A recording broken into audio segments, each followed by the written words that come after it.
Cap, bayangin ini. Anda melihat satu set kapal, tugboat kecil, bunyi mesinnya berat. Di belakangnya tongkang kotak baja raksasa. Catnya kusam, ada karat di sudut-sudutnya. Di mata orang awam, kapal jelek. Tapi di mata orang yang ngerti angka, itu bukan kapal jelek, itu mesin uang. Karena di Indonesia, logistik itu bukan cuma jalan raya. Indonesia itu negara pulau.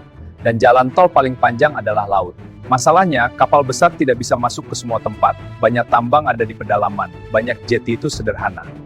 Banyak sungai dangkal, pasang surut ekstrem, sedimen tinggi. Kapal besar butuh draft dalam. Sedangkan tongkang, desainnya datar. Dia bisa masuk ke perairan yang kapal besar tidak sanggup. Jadi ekosistem tug dan barge ini bukan pelengkap. Buat banyak rute, dia justru tulang punggung. Nah, di video ini saya mau bongkar. Satu set armada ini kerja seperti apa, uangnya datang dari mana, biaya bengkaknya di mana, dan kenapa banyak pemain baru masuk lalu kehabisan napas. Di Tongkang Bis bersama saya Kapten Aldi dan Kodam Markop Media. Salam air jangkar!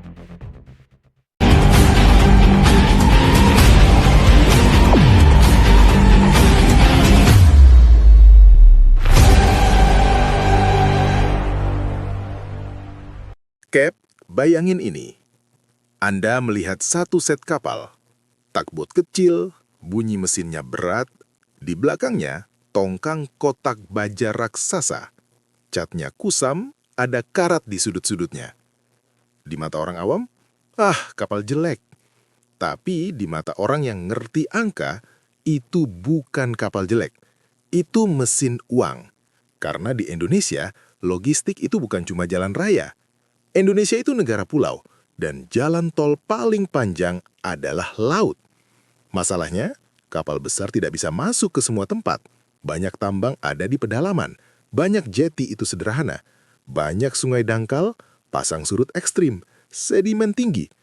Kapal besar butuh draft dalam, sedangkan tongkang, desainnya datar, dia bisa masuk ke perairan yang kapal besar tidak sanggup. Jadi ekosistem tug dan barge ini bukan pelengkap. Buat banyak rute, dia justru tulang punggung. Nah, di video ini saya mau bongkar. Satu set armada ini kerja seperti apa? Uangnya datang dari mana? Biaya bengkaknya di mana? Dan kenapa banyak pemain baru masuk lalu kehabisan napas? Saya akan jelaskan cepat, nendang, tapi tetap lengkap. Karena yang sering bikin orang rugi itu bukan ombak, bukan mesin rusak, tapi salah hitung. Oke, kita mulai dari pondasinya dulu. Satu unit bisnis terkecil di industri ini bukan satu kapal, tapi satu set. Set itu apa? Tugboat sebagai mesin dan pengendali, tongkang sebagai gudang terapung. Tugboat punya tenaga tarik, bollard pull. Tongkang punya kapasitas muat besar. Gabung, jadilah sistem angkut curah yang murah per ton, fleksibel, dan bisa masuk ke banyak lokasi. Kalau kita pakai analogi simpel, kapal besar itu seperti truk kontainer raksasa yang harus lewat tol utama. Tug dan barge itu seperti truk bak yang bisa masuk jalan kampung, belok di gang sempit, sampai ke pintu belakang sumber barang. Karena itu muatan utamanya biasanya komoditas curah, batu bara, nikel, pasir, batu split, semen, CPO, dan banyak material yang dipakai untuk proyek besar. Di beberapa wilayah, tongkang juga dipakai buat transshipment. Artinya, tongkang shuttle dari jeti ke muara, lalu muatan dipindahkan ke mother vessel di tengah laut. Sekarang pertanyaannya, kalau bisnis ini kelihatan menggiurkan, kenapa banyak operator tetap stres? Kenapa ada yang punya kapal tapi tetap tekor? Jawabannya biasanya ada di 3 kata, biaya, kontrak, dan disiplin. Jadi struktur video ini akan saya bikin rapi. Pertama kita bedah anatomi armadanya, lalu model bisnis chartering, masuk ke dapur biaya capex dan opex, lalu kita masuk lebih dalam ke workflow organisasi. Siapa ngapain, dari inquiry sampai kapal jalan, sampai uangnya masuk dan risiko ditutup asuransi. Sip, kita masuk ke bab 1, anatomi armada. Bab 1, anatomi armada. Kita mulai dari tongkang. Tongkang itu pada dasarnya kotak baja raksasa yang mengapung. Umumnya tidak punya mesin penggerak sendiri. Tidak ada ruang kemudi seperti kapal biasa. Di banyak operasi, tongkang juga tidak berawak ketika sedang ditarik. Kunci keunggulannya ada di desain lambung yang datar.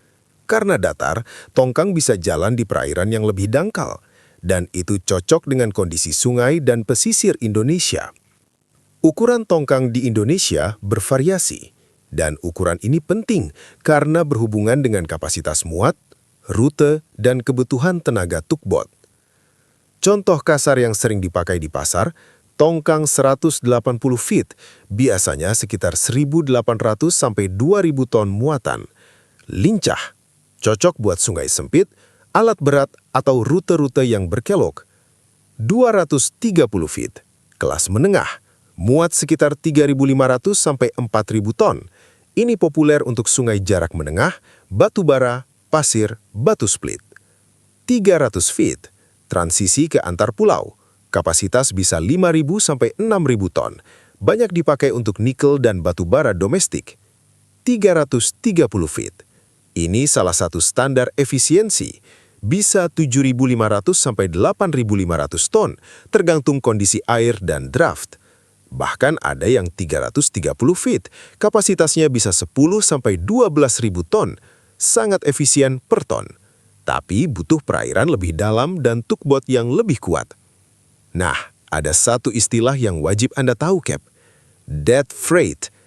Dead freight itu kondisi di mana tongkang sebenarnya mampu muat penuh, tapi terpaksa tidak dimuat penuh karena sungai sedang surut atau draft terbatas.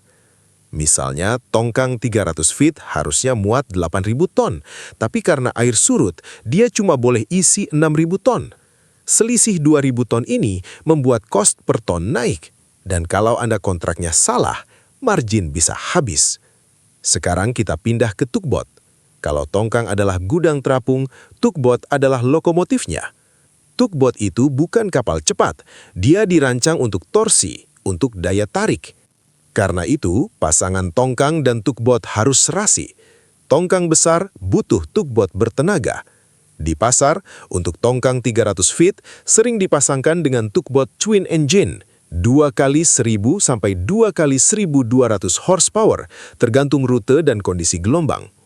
Kalau tugboat terlalu kecil, dia akan kesulitan kontrol saat arus kuat atau cuaca buruk. Ini bukan sekedar lambat, ini risiko keselamatan. Soal metode, di Indonesia yang paling umum adalah towing, menarik tongkang pakai towing wire panjang. Kenapa panjang? Karena di laut lepas, tongkang bisa dihantam ombak dan bergerak liar. Dengan wire yang cukup, tugboat punya ruang aman untuk tetap stabil di depan. Selain armada standar, ada juga armada khusus. Ada oil barge, tongkang bertangki untuk CPO atau BBM. Ada SOB, self-propelled oil barge. Bentuknya mirip tongkang tapi punya mesin sendiri, jadi tidak perlu ditarik tugboat. Ada juga crane barge, tongkang yang punya crane untuk transshipment. Oke, kita sudah paham asetnya. Sekarang yang paling penting, bagaimana uangnya masuk? Kita masuk ke bab 2, model bisnis chartering. Bab 2. Model bisnis chartering. Di industri ini, transaksi bukan beli tiket. Uang berputar lewat kontrak sewa, charter party. Dan di lapangan, ada 3 model yang paling sering dipakai. Pertama, freight charter. Ini sewa per perjalanan. Analogi paling gampang naik taksi. Anda mau angkut dari titik A ke titik B. Tarifnya bisa per ton atau total per trip. Yang penting owner menanggung biaya operasional perjalanan. BBM, kru, asuransi, oli, maintenance berjalan, sampai kapal tiba dan bongkar. Jadi, di freight charter, owner menanggung resiko operasional paling besar. Kalau cuaca jelek, kapal nunggu. Hari jalan bertambah, BBM bertambah, tapi pendapatan tidak otomatis naik. Tapi kalau pasar sedang bagus, freight rate bisa naik tajam, margin bisa tebal. Jadi model ini seperti main di gelombang pasar. Kedua, time charter. Ini sewa waktu. Analogi mudahnya seperti rental tapi bukan lepas kunci murni, karena kapal tetap jalan dengan kru. Di time charter, charterer membayar sewa bulanan atau harian yang tetap. Mau kapal jalan terus atau lebih sering idle, uang sewa tetap berjalan. Dan poin krusialnya, pada banyak skema time charter, biaya BBM ditanggung charterer, karena BBM adalah komponen biaya terbesar. Jadi resiko fluktuasi harga solar berpindah ke charterer. Sementara owner biasanya menanggung gaji kru, asuransi kapal, oli mesin, dan perawatan kapal. Ini sebabnya time charter disukai owner yang mengejar stabilitas dan disukai charterer besar yang punya muatan rutin karena bisa lebih efisien jika volume konsisten. Ketiga, Contract of Affreightment atau COA. Ini kontrak volume jangka panjang. Misalnya satu PLTU butuh 2 juta ton per tahun. Mereka tidak peduli kapal A atau kapal B. Mereka peduli volume pindah sesuai jadwal. Di COA, operator menjamin ketersediaan armada, bisa lewat rotasi beberapa kapal. Harga biasanya dikunci, kadang ada klausul penyesuaian kalau BBM lonjak, seperti fuel surcharge. Nah, Cap, sampai sini Anda bisa lihat, bisnis ini bukan sekedar punya kapal. Ini bisnis memilih kontrak yang benar untuk kondisi Anda. Kalau Anda modal kecil dan cash flow sensitif, Anda harus hati-hati ambil freight charter tanpa kontrol, karena satu delay panjang bisa menghabiskan margin. Kalau Anda punya akses muatan rutin, time charter atau COA bisa lebih aman. Tapi apapun modelnya, semuanya akan runtuh kalau Anda tidak paham dapur biaya. Jadi sekarang, kita masuk ke bab 3, ekonomi operasional. Dan saya akan bicara blak-blakan. Banyak orang tertarik pendapatannya, tapi tidak tahan biaya yang diam-diam membunuh. Kita masuk. Capex dan OPEX. Bab 3. Ekonomi operasional. Ini dapur sesungguhnya. Pertama, Capex. Biaya investasi aset. Satu set tugboat plus barge, khususnya kelas menengah sampai besar, bisa puluhan miliar rupiah. Angkanya bervariasi, tergantung spesifikasi dan kalangan. Banyak pengusaha pakai pinjaman bank atau leasing, dan inilah kenyataannya. Cicilan itu bukan menunggu kapal dapat muatan, cicilan itu jalan setiap bulan. Jadi kalau Anda beli kapal tapi tidak punya kontrak, Anda bukan sedang punya aset, Anda sedang punya beban tetap. Kedua, OPEX, biaya operasional. Ini terbagi dua, running cost dan voyage cost. Running cost itu biaya tetap. Kapal jalan atau tidak, biaya tetap jalan. Yang terbesar biasanya kru. Satu set armada diawaki sekitar 10-12 orang di tugboat. Biayanya bisa puluhan sampai ratusan juta per bulan, tergantung standar perusahaan, jabatan, dan sistem premi. Lalu asuransi.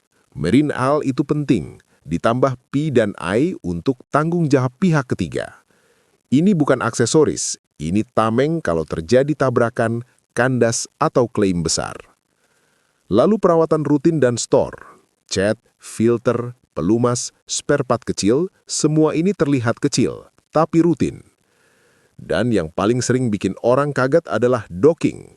Kapal wajib naik dock berkala untuk survei dan perpanjangan sertifikat. Sekali docking bisa ratusan juta sampai miliaran, tergantung ukuran dan kondisi. Operator yang sehat itu menabung docking dari awal. Caranya, accrual. Sisihkan setiap bulan, jadi ketika docking datang, tidak panik. Sekarang voyage cost. Ini biaya variabel, muncul ketika kapal bergerak, terutama pada skema freight charter. Di sini ada satu raja, namanya BBM. Fuel bisa memakan 40-60% biaya perjalanan. Tugboat twin engine yang menarik tongkang penuh bisa minum ribuan liter per hari, tergantung tenaga mesin, kondisi laut, dan arus. Jadi kalau Anda bicara margin, jangan mulai dari tarif per ton. Mulai dari berapa konsumsi BBM per hari, berapa hari round trip, berapa risiko cuaca, dan siapa yang menanggungnya di kontrak.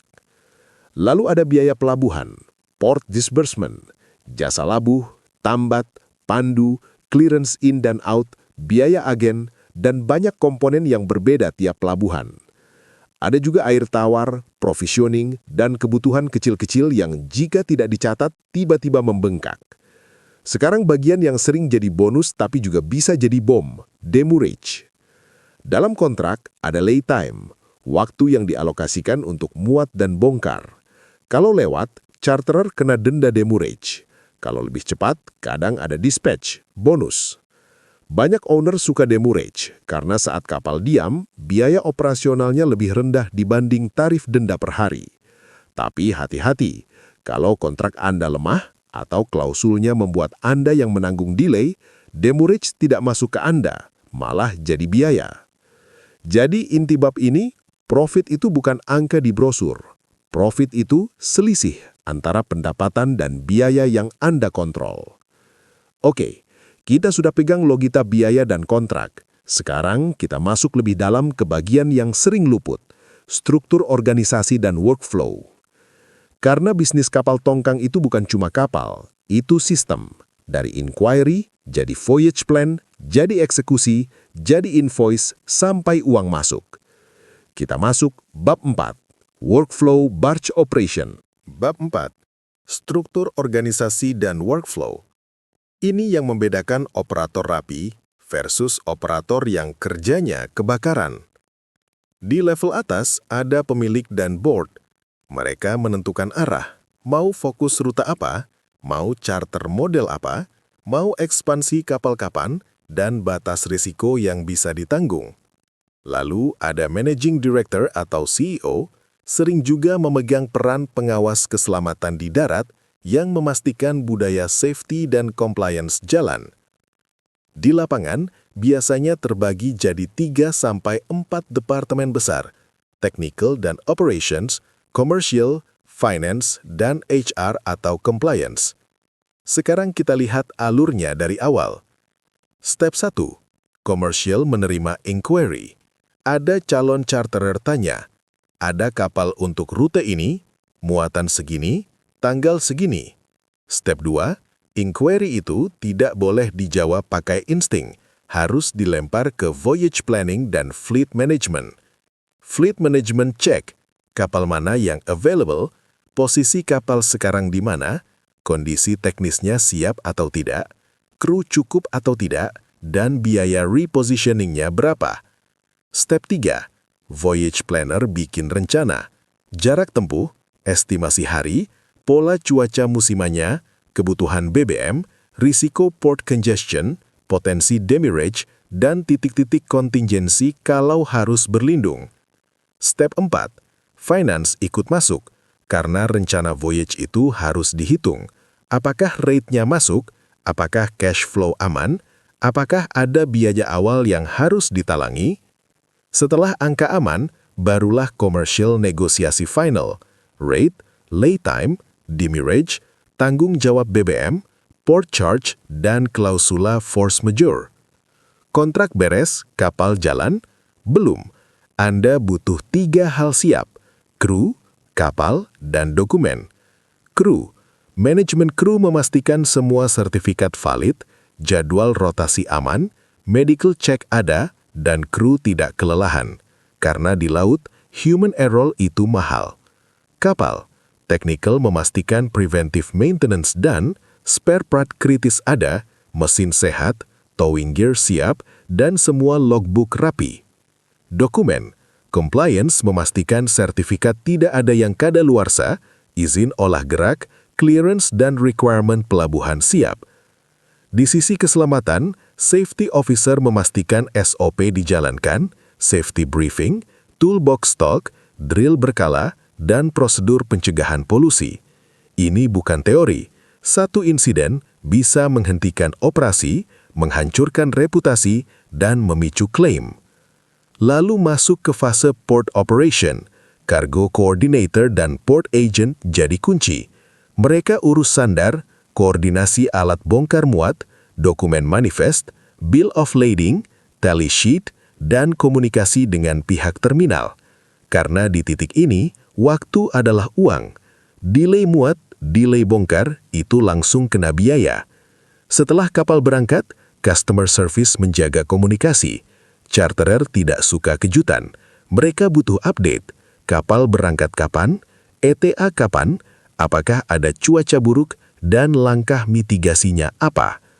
Di belakang layar, fleet management memantau lokasi kapal, kecepatan, konsumsi BBM, dan potensi penyimpangan, karena kebocoran biaya paling sering ada di BBM dan port.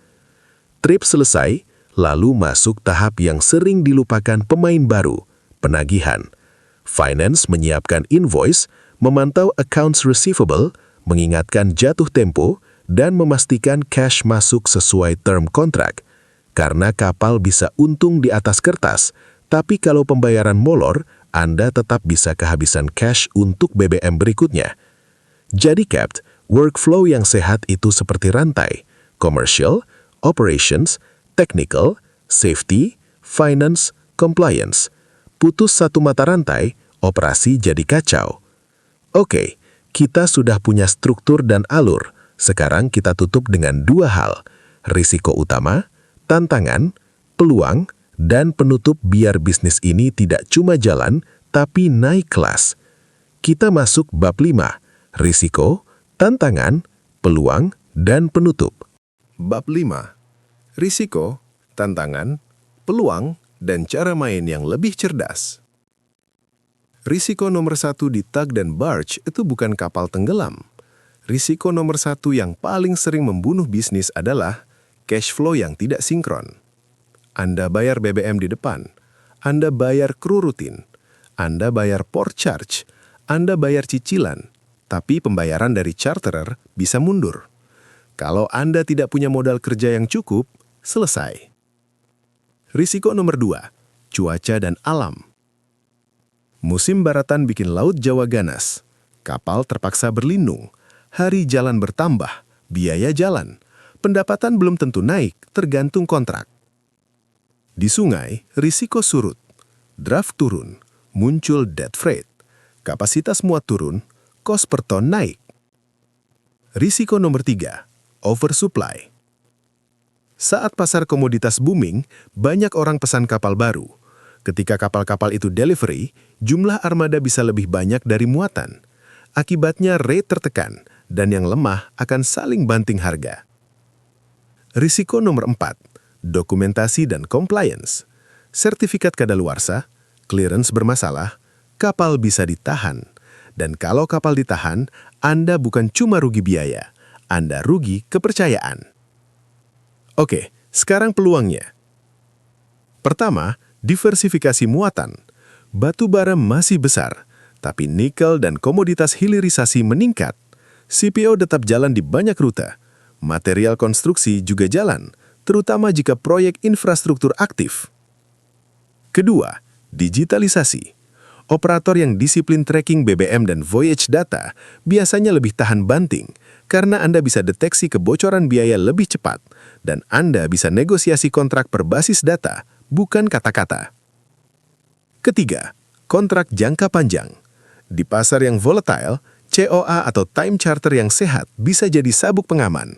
Bukan berarti Anda harus anti-freight charter, tapi Anda harus punya porsi pendapatan yang stabil. Sekarang tips praktis yang paling sering saya tekankan, Cap. 1. Jangan mulai dari kapal, mulai dari market dan kontrak. Kapal tanpa kontrak itu beban. 2. Kuasai hitungan BBM. Pastikan Anda punya baseline konsumsi per hari, per rute, dan per kondisi laut. Karena BBM itu raja biaya. 3. Sisihkan dana docking dari hari pertama. Jangan tunggu kapal masuk dock baru cari uang. Itu resep panik. 4. Bangun relationship. Industri ini relationship driven. Klien besar lebih percaya track record daripada janji. 5. Jaga kru. Gaji jelas, makanan bagus, rotasi sehat. Bukan karena baik hati, karena kru adalah sistem kontrol utama di kapal. Kru yang tidak sejahtera itu sumber risiko. 6. Dokumentasi dan compliance jangan dianggap beban. Itu justru pembeda operator profesional dan operator yang ditinggal klien. Oke, kita tutup. Inti dari bisnis tug dan barge di Indonesia adalah Anda bermain di ekosistem logistik negara kepulauan. Pasarnya besar, tapi biayanya juga besar. Kesalahannya bisa mahal. Kalau Anda main dengan sistem, hitungan matang, kontrak rapi, kontrol biaya disiplin, dan compliance kuat, bisnis ini bukan cuma jalan, bisnis ini bisa jadi mesin cash flow yang stabil. Kalau Cap mau, di video berikutnya saya bisa buatkan simulasi angka yang lebih detail.